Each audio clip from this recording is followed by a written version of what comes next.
Príbeh rozpráva o zvláštnom 21-ročnom dievčati s fialovými očami, ktoré jedného dňa zhodou náhod dostane list o prijatí na univerzitu s názvom Verenmore.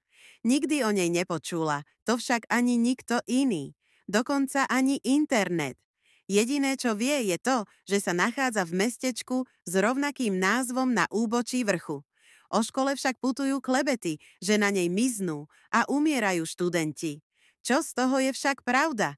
Čo všetko má s tým spoločné záhadný a veľmi príťažlivý mladý profesor Vad Deverell?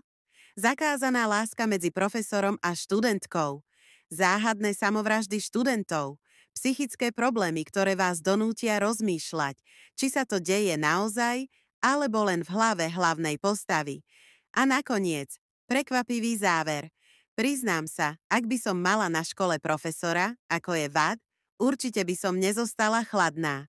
Oboch, Korvinu aj Vada, som si neuveriteľne zamilovala. Najmä sa mi páči to, ako pri nej stál. Nemyslel si o nej, že je blázon, čo by si o nej myslel v podstate každý. Na začiatku k nej síce bol veľmi chladný a odmeraný.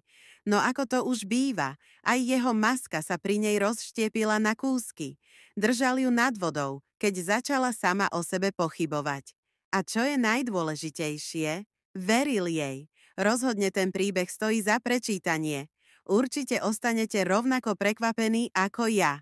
Odporúčam každému fanúšikovi romantasy, najmä s tématikou Dark Academy.